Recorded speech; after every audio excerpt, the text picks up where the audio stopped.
Hey y'all, thanks for tuning into another video. This is how to ground your nervous system during triggers.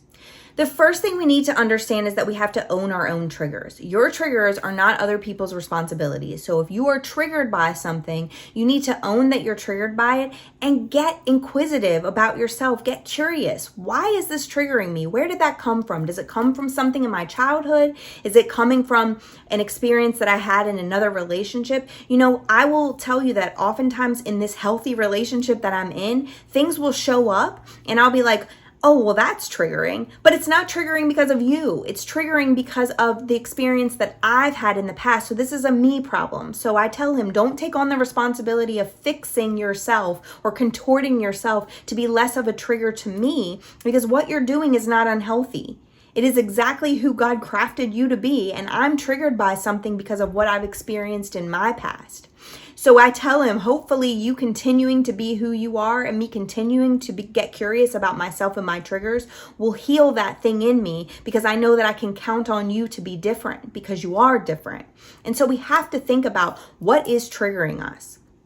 You know, it triggers me when loud noises happen in the house. And sometimes it makes me want to yell back at my kids, like, stop making those loud noises. But then I'm like, wouldn't you just be doing the exact same thing that you want them to stop doing, which is making more noise? And I realize that the reason that that makes me feel triggered inside of my body is because loud noises in my past historically have been triggers for me, because it meant danger was near, whether it meant someone was going to yell at me, I was going to get in trouble, whatever it is. So those loud noises being triggers to me doesn't mean that my kid should not be able to kick his soccer ball around because it's making noises that I can't handle. I need to learn how to deal with those triggers. And sometimes I tell him we're going to have to play soccer outside because right now I'm overstimulated and that's not going to be able to go down today.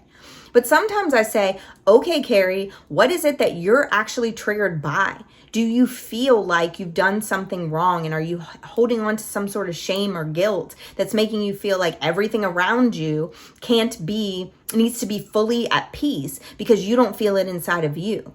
But it is up to us to own our triggers. We really can't expect other people. I'm not going to have my kids walking around on eggshells because every little thing might trigger me because I've neglected to heal and tend to myself. That's not okay either. That's actually a toxic behavior that you are perpetuating inside of your parenting / relationships. And so you have to be able to own your triggers. What's triggering me? What keeps me triggered? What in this communication is triggering me? And if it is something that the other person is doing, you have to be able to communicate that too. Not making them responsible for your triggers, but telling them that you hold a standard for a relationship, or you hold a standard for your household that requires this thing to not be taking place. But the trauma that we've experienced lives inside of our bodies. So if you've heard the body keeps score, it does. Your body keeps those things until you release them. But you can't just heal what your body is experiencing by saying, I'm going to think differently. Because thoughts don't heal what's going on in your body.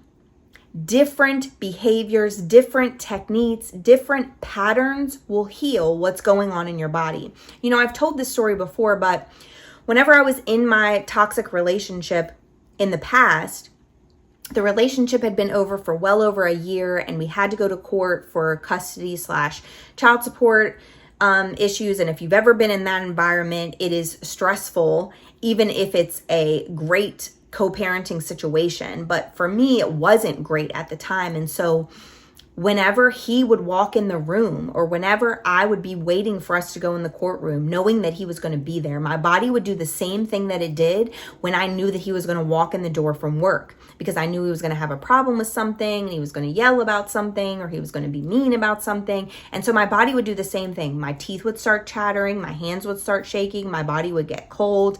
I would start to have a physical reaction. Even after I started healing the things that were going on with me mentally and emotionally, I would tell myself, you are not afraid of him. He has no control over you. All the things that I knew to be true. But I would still go in that courtroom, because if you know anything about those type of court hearings or court cases, you go like 17 different times, especially if that person wants to keep you back in court just to try to emotionally have some sort of control over you. But that's beside the point. We were back in court so many times. And so after the first couple of times when I started to notice that was happening, I wanted to heal it. And so I started really working on releasing those emotions and experiencing those emotions. But it never failed. When we went to that courtroom, my body would do the same thing. And I remember asking my therapist, why does my body still want to do the same thing, even though my mind and my emotions have caught on to the fact that I don't have to be afraid anymore? And she said, your body is doing what your body knows to do because you haven't actually released those emotions from your body. You have intellectualized them. You have told yourself that it's okay to feel them, but you haven't actually released them. So what are some things that you can do when you start to feel those triggers showing up? Well, the very first thing, and this is the most important thing, is to pause. Pause yourself, pause your thoughts, pause your feelings, because you know that your thoughts aren't facts and your feelings aren't facts. And the more you fertilize what's going on in your body with your thoughts and your feelings, the more your body's going to keep doing the thing that it's used to. So you have to pause so that you aren't putting your body in the same internal environment by giving it those same thoughts and giving it those same emotions. So it looks like this. This is what happened in the courtroom. I'm going to use that example. So I'm sitting on the bench and he walks in. I didn't even see him. I heard his voice. And immediately my jaw starts chattering, my hands start shaking, the whole thing starts happening. I paused. I took out my journal because I carried it with me because I realized that this was a tactic that I needed. I pulled out my journal and my pen and I wrote down the truths in that journal. I said, the only person who has control over you is you and God. He does not have control over you. He cannot hurt you. This court system is for good. Like all of the things that I knew to be true, the things that he says about you are untrue. He's going to tell lies in this courtroom and you know it, like just truths. And when I would pause and when I would write those things down, my body would follow suit. My jaw would calm down, my hands would stop shaking, and I realized that my body needed for me to physically do something, so writing it down on the paper, but it also needed me to be able to sit in it and not flee, because running used to be my thing, but you can't very well run when you're sitting on the bench waiting to go in the courtroom. And so I made my body a safe space, and you have to do that for yourself when you're triggered. So let's say you're in an argument with your significant other and you feel yourself getting triggered. Or let's say you're in a space with somebody who you normally have a combative relationship with and you feel yourself get triggered. Your natural inclination may to be to say something to hurt them as much as they've hurt you, or to make the situation more tense because it gives you the feeling that you have control over the situation. Or maybe it's to shrink back and become less of a version of yourself just to create a peaceful environment. Instead of doing that, try these calming techniques. First, pause. Even say, I need to go to the restroom. Or if it's an argument with your significant other, I need to take a pause really quickly because I don't like the way I feel right now, and that's not going to lend itself to a good conversation. Your partner's probably going to appreciate it because reacting when you're in a trigger is way worse than responding once you've calmed yourself down. So walk outside or walk to the bathroom and do these things. Do box breathing or do the 4-7-8 breathing method where you breathe in for 4, hold it for 7, breathe out for 8. Cleansing breaths do amazing things for your body. It helps you to immediately calm down. You notice how sometimes when you're in a stressful situation, you feel your body just do a sigh where it's like, that's your body trying to do some breath work to take a cleansing breath to calm itself down. So cleansing breaths will work amazingly in those situations.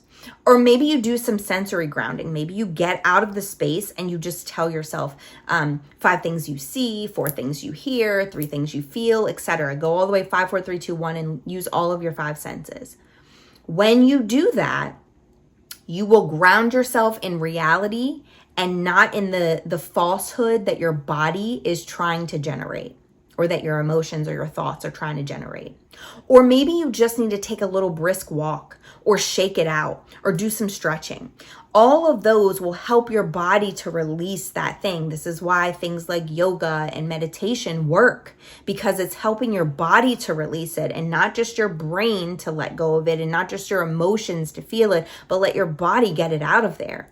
And once you do your shaking work, or once you do your stretching work, or once you take a little brisk walk, you'll notice that you have clarity in mind, and also that your emotions will stop telling you the lies that they're telling you, and you can calm down. It also is so helpful to pray.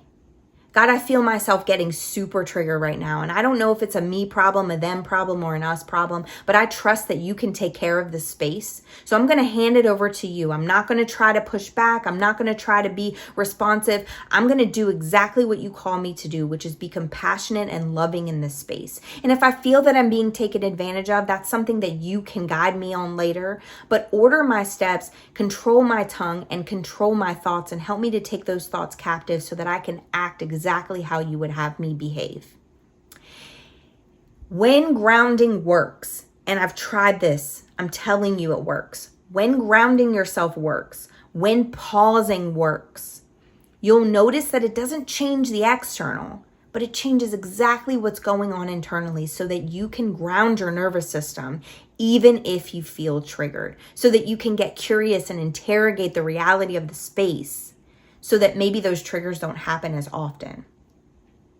So, my takeaway for you is to this week, when you feel yourself getting triggered, instead of allowing the habit that you've always done to happen, practice one of the tools that I just gave you, intentionally pausing in the moment and then choosing one of those things to do. And let me know how it changes what your body feels and what your emotions and your thought patterns experience.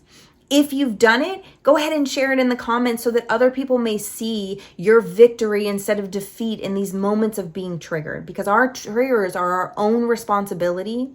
It doesn't mean that we're ever going to be fully untriggered, but it does mean that we're able to keep the peace internally no matter what's going on externally. Thank you guys for tuning in. Make sure you subscribe to me, like my pages on all the socials. I'm on TikTok now, so go check me out there.